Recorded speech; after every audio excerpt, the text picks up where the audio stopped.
Hey everybody, Rob Greenfield here, and this is everything I own. Everything I own is sitting on this table right here and fits into this one backpack. So today I'm going to show you what I own and share why I own these things and some lessons to go along with them.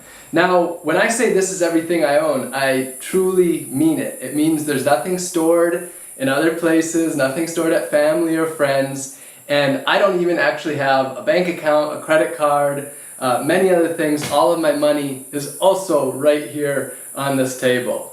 So this is literally everything I own, and it's about 43 possessions. My net worth right now is about $5,500, $6,000. There's $5,000 in this envelope, and then everything here is worth substantially less than $1,000. So this is it, and I'm going to show you the different things. So I'm going to go ahead and start with my clothes. First, I'm wearing two articles of clothing. I have my shorts and I have my shirt on. Along with that, I have 4 more shirts, all the same, except one of them is long sleeve, the other 4 are short sleeve. These are a bamboo cotton blend. One of my goals is to be basically biodegradable. My goal is that when I die, hopefully, if I can be in the woods or out on the ocean, and if I fall into the ocean or I die in the woods, I just simply return to the earth, rather than littering as I die by wearing plastic clothing. So one of my goals is really for almost everything that I own to be biodegradable, to be a single or a few simple ingredients straight from the earth. Bamboo and cotton is one example of that. My sweater is a wool sweater, thrift store, I think $10, $11. So that's my main source of warmth. I have 2 pairs of underwear, which are plastic, not natural fibers. A second pair of shorts, also plastic. I have a pair of socks, and these socks are actually my Boy Scout socks from when I was in high school or middle school. So these are 20 years old, possibly? No, 15 years old. My clothes fit into this little cotton bag, so this is my clothes bag. I don't think the sweater would fit in here, but everything else fits into there. And that's it for clothes. So one thing to point out, I'm in a warm climate right now. I lived in Florida before while I was doing my year of growing and foraging all my food. So I designed my life to be where I am. I don't design my life to be in a cold climate because I'm not in a cold climate. Wherever you are, you have to do things that make sense, apply common sense, critical thinking, problem solving to wherever you are. So, for example, a month from now I will be in Western Europe. I'll be in Germany where it's going to be cold, so I'm going to have to get some warm clothes. So right now I own 43 possessions, but that will fluctuate. My goal is one day to have no possessions, so 43 less possessions, and at times I'm going to have more possessions. When I'm on tour in Europe speaking, maybe it'll be doubled to 80 possessions. We'll see. But the point is that wherever you are, whatever climate you're in, you have to adapt to that climate. So my other item of clothing, as you could say, is my sandals. Very simple. I'm mostly barefoot. I try to be barefoot as much as I possibly can, which is a vast majority of the time. And these provide very simple cover to my feet. And these are the soles, but our feet naturally have soles. They're called calluses. And I won't go too deep into that, but to sum it up, I believe that the human body was designed over tens of thousands, hundreds of thousands of years to really work. So all I do is I believe that my feet work. It's actually not that crazy. So let's see, what do I want to show next? Okay, so I have a little towel. If I have a cold, this works as a towel for that.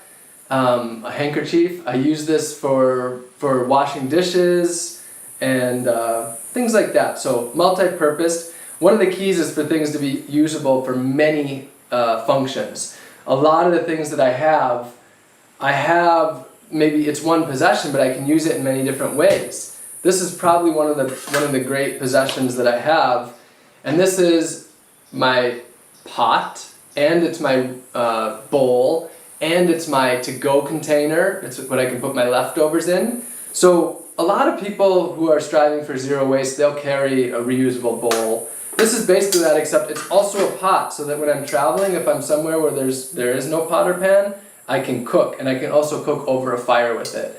I wash this with steel wool, so it keeps it really shiny, but I've been using this for, I'm not sure how long, but probably 5 to 10 years. It's one of my oldest possessions right now. So this is a really important possession in my life. And when I say important, not a single thing here is irreplaceable. I actually don't own a single thing that is sentimental. Every single thing here has a purpose and has value to me in the sense that it allows me to live out things that I'm trying to do, but there is actually not a single item here that is sentimental. If I lost all of this tomorrow, there'd be some issues I'd have to deal with, but it would have no sentimental aspect to it. So another thing that I have is a reusable, this is rather than disposable bottles, carrying this, a reusable water bottle. It's also a thermos, so I can carry hot beverages or soup. So this is my cup wherever I go. One important possession. I often just have a simple glass jar too, which is better, but actually, well, I got this because someone lost it and I found it and there was no owner to claim it, so that's why I have this, but usually I just have a jar, a mason jar. Another eating utensil, spoon. Sometimes I have a spoon and a fork. You don't need awesome bamboo forks and spoons, they're cool, but go to a thrift store, 25 cents, or open your drawer. You have spoons and forks to travel with already.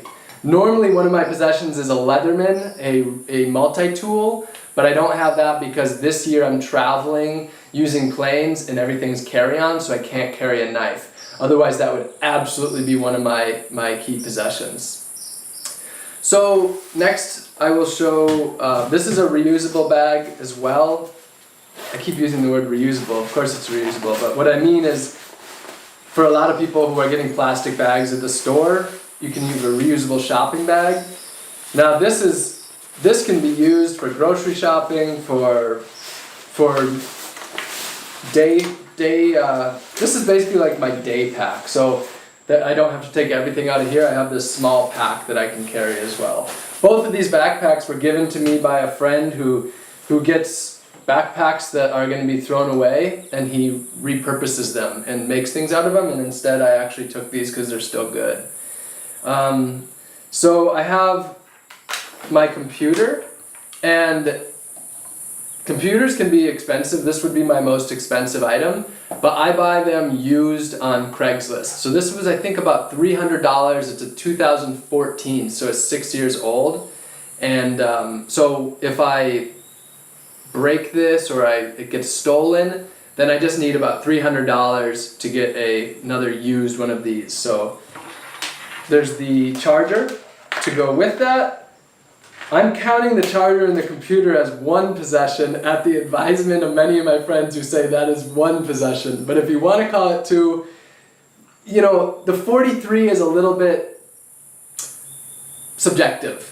You can decide what you want. I'm going to show you one possession, my earplugs to help me with sleeping. There's 6 pairs in there. I'm going to call it 1. Part of me wants to call it 6. So you could say I have anywhere between, depending on how you do it, you could say I have between 30 and 70 possessions, just depending on how you want to count it. And then my earplugs. So these are, or headphones. This is, at this moment, literally the only electronic items that I own. This is it. I usually have a headlamp as well, but right now I'm not carrying a headlamp because I'm really enjoying the simplicity of this being the only electronic items that I own. This is a little cotton bag that I put my headphones and the charger in, and that is another possession. So I've got my notebook, which is an important possession for me. I do a lot of writing, and I try to minimize my time on technology on the computer. So this notebook is a great tool for me to be able to write by hand rather than on the computer. My goal is to move away from technology as much as I possibly can. But, so, lots in here. I have my to-do lists and things like that in there. So, got this at a thrift store. I think it was $1.10, which is a little expensive for a notebook, actually. Let's see. Reading. My goal is to generally be carrying one book at a time. Right now I'm reading The Omnivore's Dilemma by Michael Pollan, one of my favorite authors, one of my favorite books. I'm reading it again. You can see in here just all these earmarks. There's just so much I'm learning from here, so much important information. And then I have my bookmark. This is a postcard of Gandhi that I got at the Martin Luther King Center in Atlanta 4 years ago, and I keep this with me. Just a nice remembrance of someone that I love very much. I also, one thing I didn't count as a possession is on my computer. I always forget about this possession. It's a bumper sticker that says, "We must be the change that we wish to see in the world." And technically that's a possession. So I guess I'm up to 44. I always forget about that one. 44? Actually, that's a great number. Thanks, Gandhi. Okay, so a couple other things. Let's see. I'm going to go into my hygiene now. For me, I practice a very simple hygiene. I think that this body functions. Just like I think my feet function, I think my body functions. I don't believe Old Spice. I don't believe that I'm better off because of it, and I don't believe that I need it in order to be an important member of society. So I haven't used deodorant for about 8 years now, and I hug thousands of people a year, and sometimes I smell a little bit, but I also think a little bit of smell is just fine. So I won't go super deep into that, but all my personal hygiene items are on this table. I've very much simplified it. Again, as a man with very little hair, it's different than as a woman or a man with long, flowing, beautiful hair. So everybody's different. But the point is that there's so many ways we can reduce. Do we need suave in order to be contributing members of society? I don't think so, whether we have long hair or short hair. And there's plenty of women out there who are examples of that, who have said, I don't need that system, I can stand outside of it as well. So we'll start with hair, actually. How do I cut my hair? So as I said, I try to use as few electronic items as possible. So I've got this old school vintage handheld buzzer. So how it works is I squeeze it, and then there's blades here, and then it cuts my hair. So I can do it as super short, but I actually took a plastic piece from a newer one, and that's how it works. It just squeezes just like that. And I will have a video on my channel about that, the off-the-grid zero-waste haircut.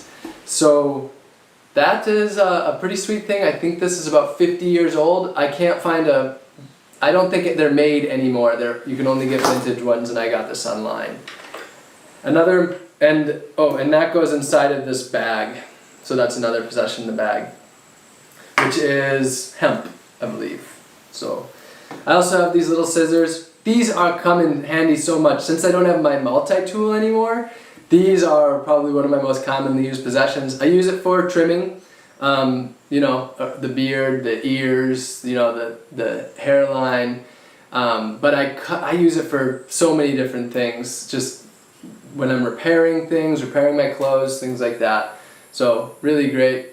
Also grabbed this from my mom's house. She had like 3 or 4 of them, so I asked if I could have one of these pairs of scissors. So nice little memory of my mom. Hi Mom, I love you. So one of the ways that I use this is for my dental floss. So my dental floss doesn't have a plastic container surrounding it. Instead, it's just this little roll, and then I just cut it with the scissors. And now what's really great about this dental floss is this is made out of silk. So this is not plastic, and this goes right into the compost pile as well. So there's very few ways that I create trash. I minimize the number of ways that I create trash, and you'll see that is a big part of the possessions that I own. Alternative to it, but for now I'm sticking to this plastic, and to be honest, I don't feel bad about that. I'm not trying to be perfect, I'm just trying to do a really good job, and I think I'm doing pretty good, so I'm happy. So that's the toothbrush. For toothpaste, I also buy my toothpaste. I buy a brand called Jason Power Smile. Not because I have any connection to them, just because I've been using it for 5 years and I really love it. This, oh, it's great, I love it. But what I do is I take it out and I put it into a glass jar for multiple reasons. I buy it in 6 ounces. I'm traveling right now and you can't carry a 6-ounce thing. And then also because plastic, when it heats and cools, can release the plastic, and this way it's in glass for its life. So this is another one of those luxuries of life that I am sticking to. I could definitely make my own toothpaste. A lot of people do it and they like it. I have made it, but it didn't beat this for me. I have my essential oil. This is something that I buy, and I generally have lavender or a blend that is very soothing, and that's what this is. And I use this to help myself relax, so often before sleep, but throughout the day. Especially if I'm in stressful scenarios, just being able to smell this really is so helpful. This is a very important natural medicine for me. And the other essential oil that I'm often carrying is tea tree, which is an antimicrobial that I use as a disinfectant, and that's the other one that I'm usually carrying. But for now, I'm keeping life the simplest I've ever had it, at 44 possessions, and so I just have the one essential oil. I have a moisturizer, basically you could call it a body butter. This is also store-bought. I have friends who make this, would love some that a friend makes, but right now I have a store-bought one for moisturization, keeping myself young, taking care of the skin, and that's all natural, biodegradable. And speaking of biodegradable, my soap. So most people a lot of the people that I visit use toxic soap, toxic cleaning products. So I like to carry my own soap. This is pretty much just for washing my hands and my dishes. I actually don't almost ever use soap on my body because our body has a naturally functioning system with trillions of bacteria that are living in harmony with our skin, and a lot of our soaps and our products actually destroy that and make us dependent upon that. But my body really functions without that. I've been living without soap on my body for, again, about 8 years, 7 years-ish. But I do use it for dishes and for the hands, and it's biodegradable, it's plant-based, so this is gray water friendly, so this can go onto the plants rather than going to a wastewater treatment plant. I have earplugs, which I use for sleeping or when I'm traveling, for leaf blowers and lawnmowers and things like that. So those actually really improve my quality of life. It helps me get good sleep. I would love to exist completely without these, but I had to tricky one. I get much better sleep with these. I have my fingernail clippers. And so that's it for natural hygiene. This is this little bit right here, and it all fits into this this natural fiber bag. So natural hygiene is mostly from the sun, from the water, from the elements of the earth, from eating good food.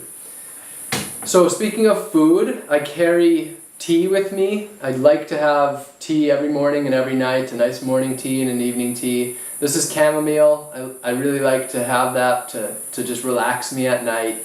And I have this was a tea ball, but I lost half, so I just strain it. I make the tea in a pot, and then I just pour it through this to get the tea without the chunks in it. Some people, like my friend Kathy, they just love the chunks in their tea. I like a nice smooth tea with no chunks. So last but not least, I have my identification. So I have my passport here. I still travel internationally, so this is a very important possession for me. I don't have a driver's license. I don't have a social security card. I do have a birth certificate. So these are my only 2 forms of identification. So that means I don't need a wallet. I don't have all these like bonus cards and things like that. For me, if I had a wallet and it had 100 different cards in it, that would be 100 different possessions. But I don't have a wallet, I don't have any of those things. I got rid of all those things over the years. So these are my 2 forms of ID. The reason that I have these is because with these 2 forms of ID, I could get other ones if I decide to. I got rid of all the other ones about 5 years ago-ish. So my 2 forms of ID. My dream is to one day, again, literally have nothing including this, which would mean no longer being able to legally leave the country. There's ways around that. Maybe. I have no experience with it, but I know there is. I believe that we are all human beings of this earth, first and foremost. The borders come second to that. Lastly, my most valuable possession is my money. Although I don't actually own this, technically the government owns the money, it's not my property. This note is legal tender for all debts, public and private. So that wasn't the exact words I was looking for, but I don't actually technically own this, but I do own this envelope which I took out of the garbage can. So I'm counting this as one possession. So I have about $5,000, and I make the little bit of money that I make from public speaking. For all of 2020, I'm actually not making any money. This is going to get me through the entire year. 100% of my speaking honorariums for 2020 are donated to indigenous and women-led environmental nonprofits. So I literally mean this is all of my money. I have no bank account, no credit card, I have no savings account, I have no retirement fund, no Roth IRAs or mutual funds. I have no debt that I owe to anyone else, and no debt is owed to me. So this is my financial life right here. And it's not a lot of money, but for me, this is actually a substantial amount of money, and I am very comfortable with this. Now, you can look at this and say, okay, well, what this really is he's just dependent upon other people, dependent upon humanity. And yes, I am dependent on other people. I am dependent on humanity. Money makes it appear that we're not dependent on other people. But I believe that is just one big illusion. Every time you spend money, there's someone behind that. There's other creatures behind that. There's our world behind that. But we're able to remove ourselves from that and consider ourselves independent. But the reality is we're not independent. We are completely dependent on our global humanity. And that is what I've chosen to embrace through this way of life, is that I want to stand out against this idea of radical independence and stand for radical connection to humanity. That's what I'm trying to show here, actually, is that we are dependent upon each other and we absolutely do need to work together. At the same time, I think that it is important as individuals that we have skills, that we are resourceful, that we have common sense, that we critically think, and those are all things that I've established in myself.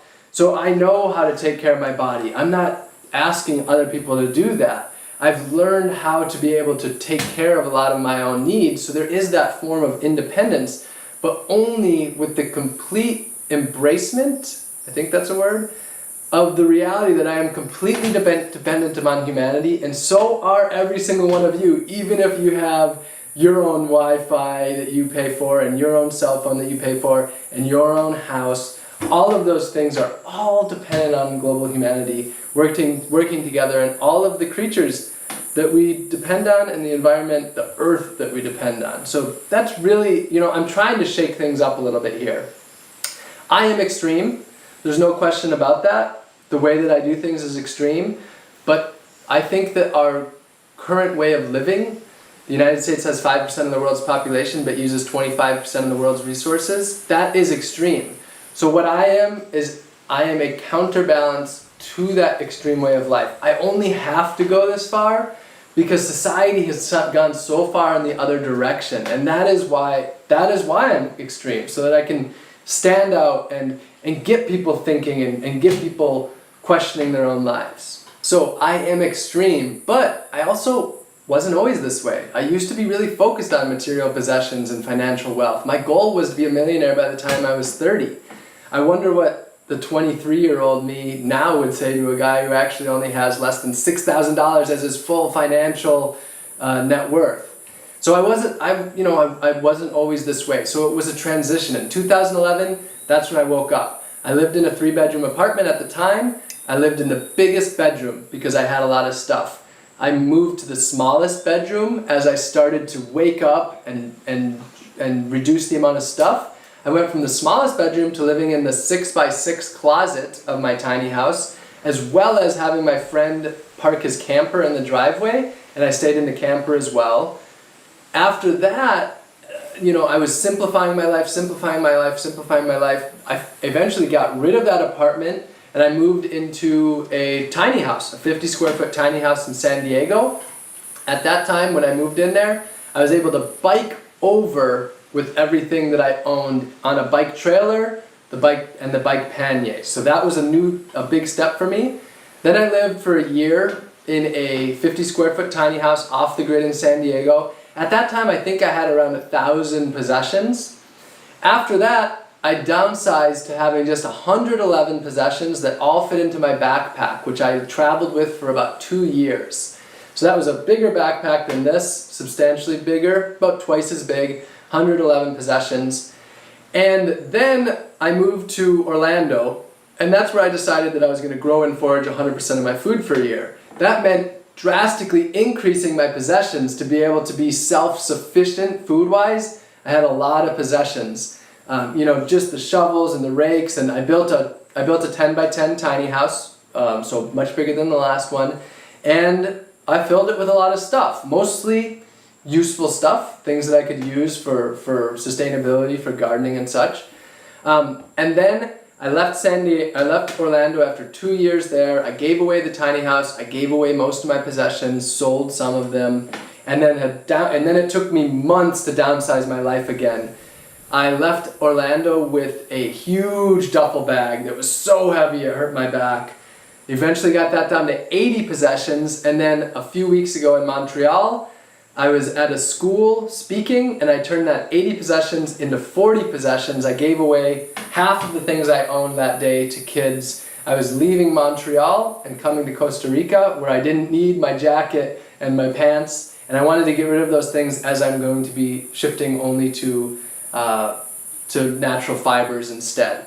So from 80 down to now 44, you can see there was a long transition. It was, to get to this point, the most minimalist I've been, took from 2011, so 9 years. So it was a long transition process, and I know a lot of you might be overwhelmed with the idea of where you are today, with maybe you have a lot of stuff, maybe a 5-bedroom house full of stuff. But just remember that I was there in a similar situation 11 years ago, and it was a transition. So again, the way that I've done things is extreme, but you don't have to go that far. And I know a lot of you probably would you might be inspired. You might want to reduce the number of possessions you have. You might want to shrink the size of your house. You might want to live in a tiny house. You might want everything you own to fit in a backpack. So I've actually created another video for that, tips on how to downsize your life, that goes into that and shares my transition and gives you a lot of the tools and the guides on how to be able to do that. But just keep in mind, it's a process, and you don't have to go to this extreme by any means to drastically increase happiness and healthiness and be living in a way that is indeed more harmonious with the earth. And another thing for me is, this is life. Life is complicated, and I can't possibly go into all of the reasons behind this, but it's all based on a deeply thought out way of trying to live and examine life, live with my actions being in alignment with my beliefs. So for me, this is a practice of non-ownership and instead sharing and being a part of humanity. It's a practice of non-materialism, not focusing my life on what other people think about me based on material possessions or getting my happiness from possessions. It is a practice of my impermanence, embracing that I am an impermanent person here for just a very short period of time, and understanding that's okay. The less that I have, the more okay I am with the fact that I am just one human among over 7 billion. And that's just one species among millions of species. And just embracing that I'm just here for a very short period of time and I'll be gone. And being okay with that. So non-materialism, non-attachment, non-ownership, and embracing my impermanence. So if you got a lot out of this video and you're inspired, then I would encourage you to subscribe if you aren't already, if this is your first time here.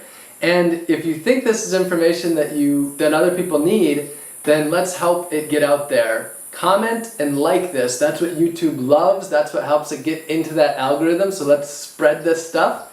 And then, of course, share it. Share it with friends and family that you think that this would be helpful for. Anyone who's been talking about this sort of thing, wanting it. Share this as some information and some inspiration and practical information. So, yeah, I love you all very much, and I hope to see you in real life one of these days and get a big hug.